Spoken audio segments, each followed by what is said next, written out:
Hello everyone.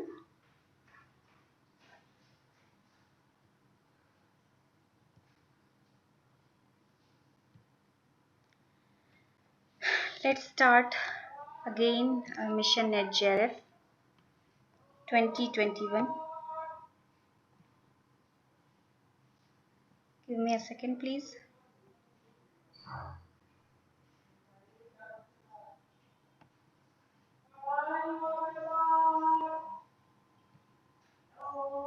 चलिए तो फिर से स्टार्ट करते हैं हम अपने मिशन नेट JRF। क्लास को स्टार्ट करने से पहले मैं आप लोगों से थोड़ी सी बातें करना चाहती हूँ।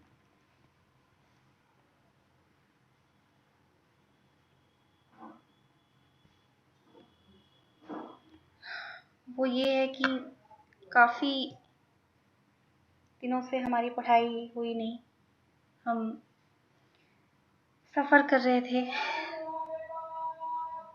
बट अब मैं एकदम प्रिपेयर हूँ कि आप लोगों को अच्छे से पढ़ा सकूँ। मैंने यहाँ मिशन नेट JRF जून हटा दिया है, 2021 कर दिया है, क्योंकि एग्जैक्टली हमें पता ही नहीं है कि हमारे एग्ज़ाम होंगे। 2021 में हो जाए, होपफुली सब कुछ जल्दी से सही हो जाए, यही आशा है।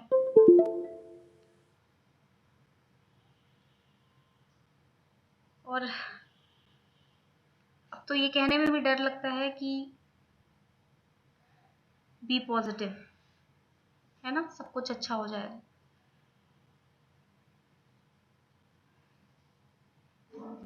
चलिए स्टार्ट करते हैं अपना mission net JRF 2021। Paper 1 cover कर रहे हैं, टीचिंग एंड रिसर्च एप्टीट्यूड। मैं आपको बता दूं कि पेपर 2 जो आपका यूनिट 1 कवर हो चुका है और यूनिट 3 मैं कवर कर रही थी, वो जल्दी ही फिर से स्टार्ट कर दूंगी। अभी ये पेपर 1 अभी हम लोग कवर कर ले। पेपर 1 में टीचिंग एंड रिसर्च एप्टीट्यूड जो सभी के लिए कॉमन पेपर है, भले ही आपका कोई भी सब्जेक्ट हो। यूनिट 1 हम अभी कवर कर रहे हैं टीचिंग एप्टीट्यूड का, यानी कि शिक्षण अभिक्षमता का।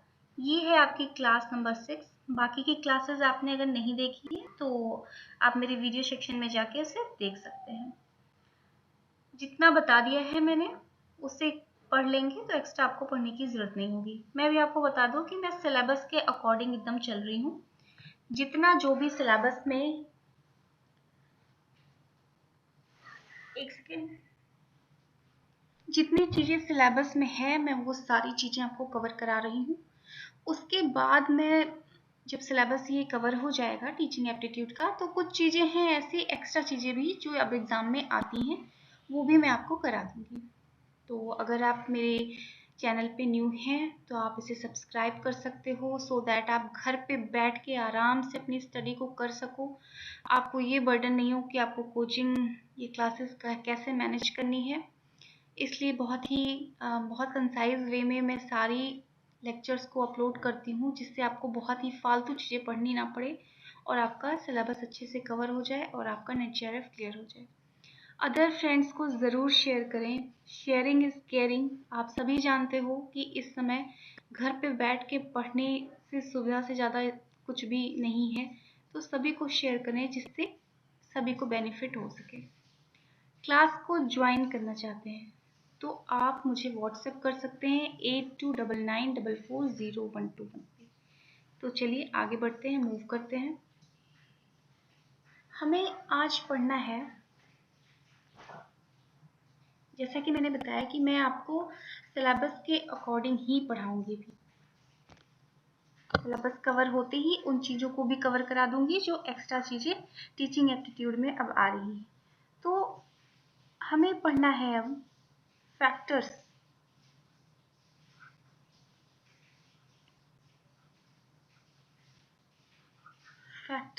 अफेक्टिंग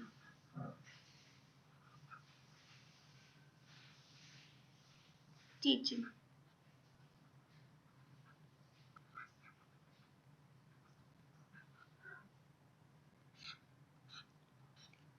1 मंथ से क्लास नहीं लेने की वजह से मेरी राइटिंग थोड़ी और भी पुअर हो गई है, बट आप इस पर ध्यान मत दीजिएगा, आप बस मैटर पे ध्यान दीजिए, क्योंकि मैटर में जो आपको प्रोवाइड करती हूँ वो बहुत ही मेहनत करके आपको प्रोवाइड करती हूँ।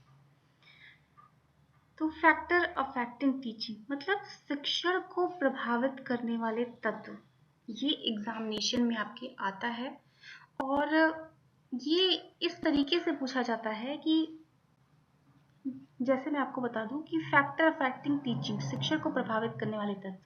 अब प्रभावित करने वाले तत्व का मतलब आप हमेशा निगेटिव से मत लगाइएगा कि निगेटिवली, यानी कि नकारात्मक रूप से शिक्षण को क्या प्रभावित करता है। अब प्रभावित कर रहा है तो वो सकारात्मक रूप में भी करेगा, कुछ चीजें होंगी जो सकारात्मक प्रभावित करेंगी, कुछ चीजें होंगी जो नकारात्मक प्रभावित करेंगी। तो हमें यही पढ़ना है कि कौन सी ऐसी चीजें हैं जो सकारात्मक तरीके से यानी पॉजिटिव वे में और नेगेटिव वे में शिक्षण को, टीचिंग को प्रभावित करती है ना, ये हमें पढ़ना है। अब इसमें कुछ क्राइटेरिया दिया गया है कि कौन कौन से फैक्टर्स हैं जिसके बारे में पढ़ना है। तो टीचर से रिलेटेड फैक्टर पढ़ना है कि शिक्षक से संबंधित ऐसी कौन कौन सी चीजें हैं जो शिक्षण को प्रभावित यानी टीचिंग को प्रभावित कर सकती हैं। ऐसे ही सेकेंड नंबर हमें पढ़ना है कि लर्नर, जो सीखने वाला है, विद्यार्थी है, उससे संबंधित ऐसी कौन कौन सी चीजें हो सकती हैं जो शिक्षण को प्रभावित कर सकती हैं। फिर थर्ड नंबर आपको पढ़ना है लर्निंग इन्वायरमेंट, ऐसी कौन सी चीजें हैं जो लर्निंग इन्वायरमेंट का मतलब है जहां आप शिक्षा प्राप्त कर रहे हो, उसका जो वातावरण है वहां से संबंधित ऐसी कौन सी चीजें हैं जो शिक्षा को प्रभावित करती हैं। इसी प्रकार आपको पढ़ना है कि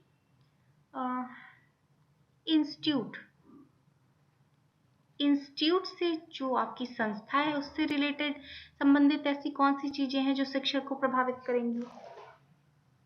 और साथ में आपको पढ़ना है सपोर्ट मटेरियल। सपोर्ट मटेरियल में कंफ्यूज मत हो जाइएगा कि सपोर्ट मटेरियल क्या होता है। सपोर्ट का क्या मतलब हुआ, है ना, सपोर्ट का मतलब हुआ जो आपका साथ दे रहे हैं, सपोर्ट कर रहे हैं। अब सपोर्ट मटेरियल टीचर को भी सपोर्ट कर रहा है, लर्नर को भी सपोर्ट कर रहा है ना। तो ऐसी कौन सी चीजें हैं जो सपोर्ट मटेरियल हैं और वो शिक्षक को प्रभावित करते हैं सकारात्मक रूप में तथा नकारात्मक रूप में। और फिर 6 नंबर है इंस्ट्रक्शनल फैसिलिटीज, जो आपको इंस्ट्रक्शन मिल रहे हैं उसमें कौन कौन सी ऐसी सुविधा या सुविधा नहीं मिल पा रही है जिसकी वजह से आपका शिक्षण प्रभावित हुआ है। तो इसमें सिर्फ आपको यही पढ़ना है। अब क्वेश्चन आपसे क्या पूछा जाता है, क्वेश्चन आपसे पूछा जाएगा कोई भी, अभी मैं पढ़ा दे रही हूँ उसके बाद आप समझ जाएंगे कि कुछ पॉइंट लिखा रहेगा। अब पूछा जाएगा कि ये जो फैक्टर है किससे रिलेटेड है, ये जो तत्व है ये किससे रिलेटेड है, इंस्टीट्यूट से रिलेटेड फैक्टर हुआ कि टीचर से रिलेटेड फैक्टर हुआ कि लर्नर से रिलेटेड फैक्टर हुआ। बहुत सिंपल सा है, बस एक बार आप इसको समझ जाइए कि किस चीज से रिलेटेड कौन सा फैक्टर है। क्वेश्चन आने पे आपसे गड़बड़ी बिल्कुल होने वाली नहीं। ठीक है, तो आगे चलिए मूव करते हैं, इसको पढ़ना स्टार्ट करते हैं, है ना। तो पढ़ने के लिए सबसे पहला फैक्टर अभी हम पढ़ेंगे टीचर, शिक्षक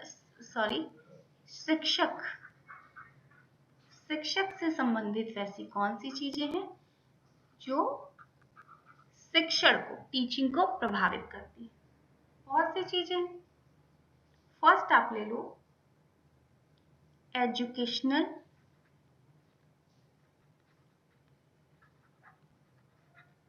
क्वालिफिकेशन,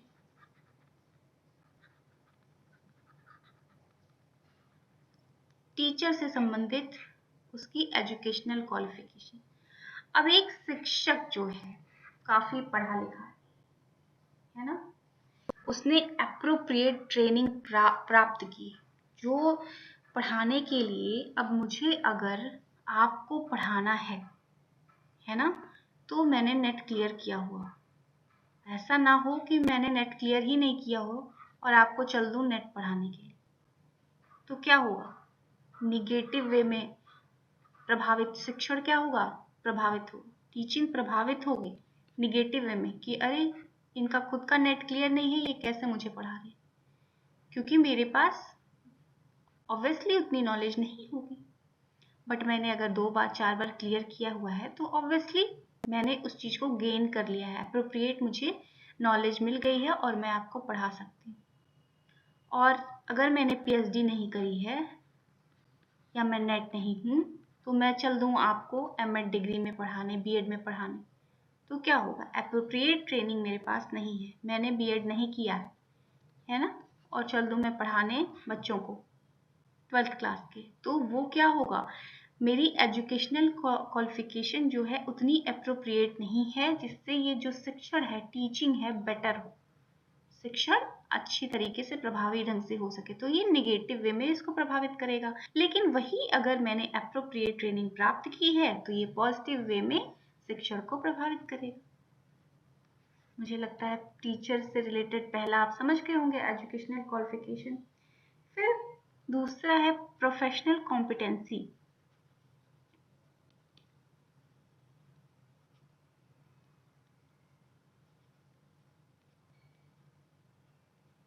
ये जो सक्षमताएं होती हैं, जैसे कि आप कह सकते हो सब्जेक्ट पे कमांड। प्रोफेशनल कॉम्पिटेंसी में यहाँ तो एजुकेशनल क्वालिफिकेशन की बात हुई कि मैंने ट्रेनिंग प्राप्त की है या नहीं, मेरी जो क्वालिफिकेशन है वो सही है या नहीं।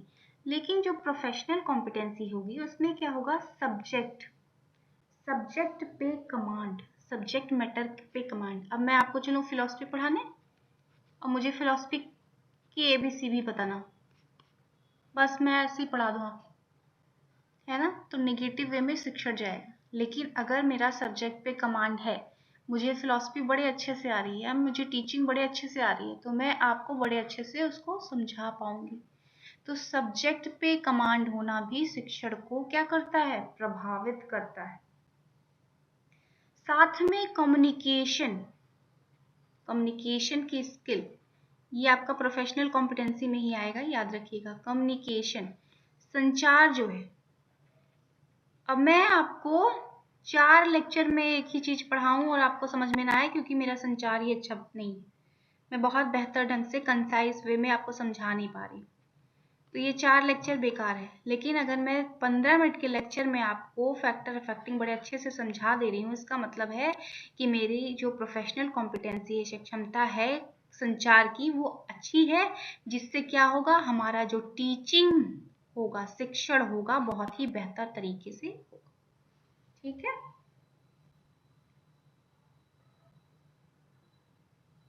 और प्रोफेशनल कॉम्पिटेंसीज में बहुत सी चीजें आएंगी, मैं और एक दो बता देती हूँ आपको। जैसे कि मैं किसी टीचिंग मेथड को कैसे यूज कर रही हूँ, शिक्षण की तकनीकी को यूज करने का मेरा कौशल क्या है, स्किल क्या है, मैं आपको इंस्ट्रक्शन कैसे दे रही हूँ, क्लास को मैं मैनेज कैसे कर पा रही हूँ, ये सब मेरी किस में आएगी? प्रोफेशनल कॉम्पिटेंसी में आए। अब मैं क्लास में आऊँ, आप डिसिप्लिन ही ना रहूँ, क्लास में घुसते ही बच्चे शोर करने लगे, तो इसका मतलब है शिक्षण, टीचिंग प्रभावित होने वाला है। लेकिन अगर मैं आऊं और क्लास में बच्चे पूरी तरीके से डिसिप्लिन रहें, अच्छे से पढ़ाई करें, इसका मतलब है मेरा शिक्षण बहुत ही बेहतरीन होने वाला है। तो ये सब चीजें आती हैं आपकी प्रोफेशनल कॉम्पिटेंसीज में। तो पहला आपका था एजुकेशनल क्वालिफिकेशन, दूसरा आपका प्रोफेशनल कॉम्पिटेंसी, और तीसरा जो तत्व है, फैक्टर है टीचर से रिलेटेड, वो है आपका पर्सनल क्वालिटीज। पर्सनल क्वालिटीज, ये भी बहुत इंपॉर्टेंट है। अब एक टीचर बड़ा रूड है ना, तो उसको देखते ही बच्चे क्लास में क्या होंगे? अपसेट हो जाएंगे, आ गए ये, आ गई ये, है ना। तो शिक्षक को क्या करेंगे? ये कुछ भी पढ़ाएंगी ना, बहुत अच्छा भी पढ़ा रहे होंगे, तो बच्चों का मन नहीं लगेगा, क्योंकि इनको पहले से इनके मन में, इन बच्चों के मन में है कि टीचर बड़े रूड है ना। तो क्या होगा? इन बच्चों का मन नहीं लगेगा, भले ही बड़े अच्छे से पढ़ाएं। तो ये इनकी व्यक्तिगत जो गुण है, व्यक्तिगत गुण भी शिक्षण को प्रभावित करती हैं। एक टीचर है बहुत अफेक्शनेट है ना, बहुत बच्चों से प्रेम रखता है, लगाव रखता है, सिंपैथेटिक है, बहुत ही उनसे सहानुभूति पूर्वक व्यवहार करता है, डेमोक्रेटिक है। डेमोक्रेटिक का मतलब है ये नहीं कि एक बच्चे को बड़ा प्यार करता है, दूसरे बच्चे से चिढ़ता है ना, तो क्या होगा, डेमोक्रेटिक है, वो सभी के साथ इक्वल व्यवहार करता है, सभी का ध्यान रखता है, सभी की प्रॉब्लम्स को सॉल्व करने की कोशिश करता है, बहुत अफेक्शनेट है। तो ये सारी जो पर्सनल क्वालिटीज हैं, जो व्यक्तिगत गुण हैं शिक्षक का, वो भी टीचिंग को प्रभावित करता है। शिक्षण को क्या करता है, प्रभावित करता है। अगर टीचर की पर्सनल क्वालिटीज बहुत अच्छी है तो शिक्षण बड़ी अच्छी दिशा में चलेगा, और टीचर की पर्सनल क्वालिटीज अच्छी नहीं है, बहुत वो रूड है, बहुत डेमोक्रेटिक नहीं है, बहुत, तो क्या होगा, शिक्षण नकारात्मक दिशा में आगे बढ़ेगा। तो ये पहला आपका जो फैक्टर था मैंने आपको बता दिया, किससे रिलेटेड था, टीचर से रिलेटेड। दूसरा पढ़ते हैं। अब दूसरा फैक्टर जो हम लोग पढ़ेंगे वो रिलेटेड है लर्नर से। लर्नर यानी कि जो सीखने वाला है, विद्यार्थी है। अब विद्यार्थी से रिलेटेड भी कुछ तत्व हैं जो शिक्षण को, टीचिंग को प्रभावित करते हैं। पहला है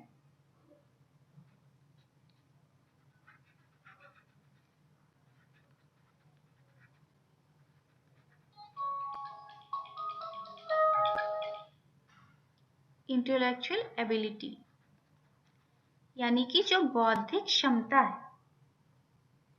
अगर क्लासरूम के बच्चों की बौद्धिक क्षमता बहुत हाई है, इंटेलेक्चुअल एबिलिटी जो है वो हाई है, तो शिक्षण बहुत ही लर्निंग जो होगी, यानी सीखने का जो आप कह सकते हो फ्रीक्वेंसी होगी वो बहुत हाई होगी, बहुत तेज गति से सभी सीखेंगे। लेकिन वहीं अगर जो इनकी इंटेलेक्चुअल एबिलिटी है वो कम है, लो है, तो शिक्षण जो होगा, लर्निंग जो होगी, टीचर सिखाएगा तो, लेकिन जो लर्निंग होगी, सीखेगा बच्चा, वो बहुत ही लो, यानी धीरे धीरे सीखेगा। तो ये पहला जो आपका फैक्टर है वो है इंटेलेक्चुअल एबिलिटी, यानी कि बौद्धिक क्षमता। दूसरा प्रियर नॉलेज।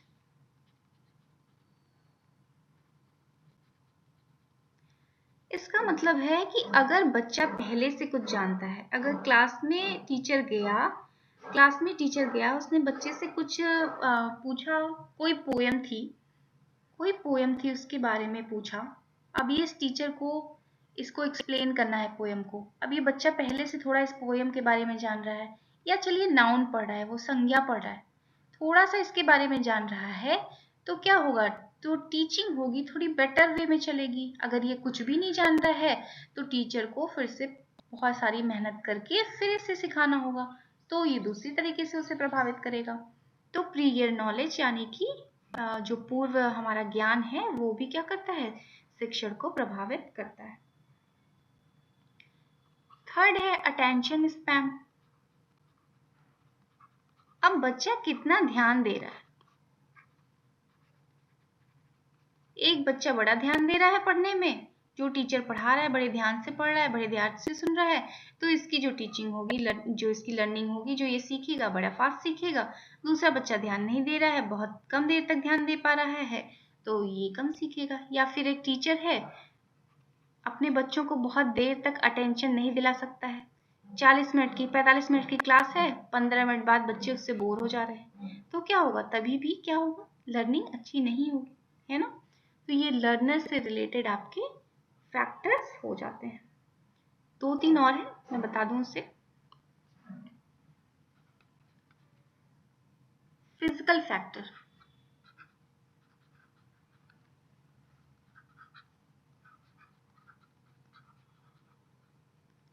शारीरिक भौतिक कारण भी शिक्षण को प्रभावित करते हैं। जैसे कहा जाता है कि स्वस्थ शरीर में स्वस्थ मस्तिष्क का निवास होता है। अब एक बच्चा है, ये हमेशा बीमार रहता है, तो आप इसको जितना भी पढ़ाओ ना, बहुत ही इसको सीखने में बड़ा टाइम लगेगा, इसके पीछे आपको बहुत मेहनत करनी पड़ेगी। क्योंकि जो इसका शरीर है ना, जब ये शरीर स्वस्थ नहीं है तो इसका माइंड कैसे स्वस्थ रहेगा, और माइंड स्वस्थ नहीं रहने की दिशा में इसको सीखने में बहुत टाइम लगेगा। और वही ये बच्चा अगर बहुत पूरी तरीके से स्वस्थ है, फिजिकली स्वस्थ है, तो इसका मेंटल लेवल भी अच्छा होगा और ये जल्दी सीखेगा। तो फिजिकल फैक्टर भी एक बहुत बड़ा कारण हो सकता है। फिफ्थ नंबर आप कह सकते हो कि इमोशनल फैक्टर, या आप social factor. Emotional social factor यानी कि आप संवेगिक कह सकते हो इसे, संवेग और भावनात्मक जो फैक्टर हैं या समाज के फैक्टर हैं। अब मैं एक बच्चे से कह दिया जाए कि तुम बड़े बेकार हो, तुम पढ़ने में अच्छे नहीं हो, तुम बहुत बुद्धू हो, समाज ऐसे इसको कह दे, तो ये क्या होगा, इसकी लर्निंग जो होगी बेटर नहीं होगी। लेकिन अगर एक बच्चे को कहा जाए कि तुम अच्छा कर सकते हो, तुम अभी थोड़े से पीछे हो लेकिन थोड़ी सी मेहनत करोगे तो आगे बढ़ सकते हो, तो इसको संवेगों द्वारा, भावनाओं द्वारा, समाज के द्वारा भी बच्चों की लर्निंग की कैपेसिटी को बढ़ाया जा सकता है, यानी कि सीखने की क्षमता को बढ़ाया जा सकता है, टीचिंग को बेटर बनाया जा सकता है। और इसके अपोजिट खराब भी किया जा सकता है, जैसा कि मैंने आपको बताया कि शिक्षण सकारात्मक नकारात्मक दोनों रूप में प्रभावित होते हैं। फिर है आपका रेडीनेस, बच्चा कितना तैयार है सीखने के लिए। अभी आप कितने तैयार हो सीखने के लिए, मैं आपको भले ही पढ़ा दूं, लेकिन अगर आप तैयार नहीं हो तो मेरे लेक्चर को अपलोड करने के बाद भी आप देखोगे नहीं, है ना। आप रेडी नहीं हो पढ़ने के लिए, आप नहीं देखोगे। लेकिन अगर कोई बच्चा इसी में बहुत रेडी है तो लेक्चर अपलोड होते ही वो उसे तुरंत देखेगा, और तुरंत देखेगा तो ऑब्वियसली सीखेगा ही ना।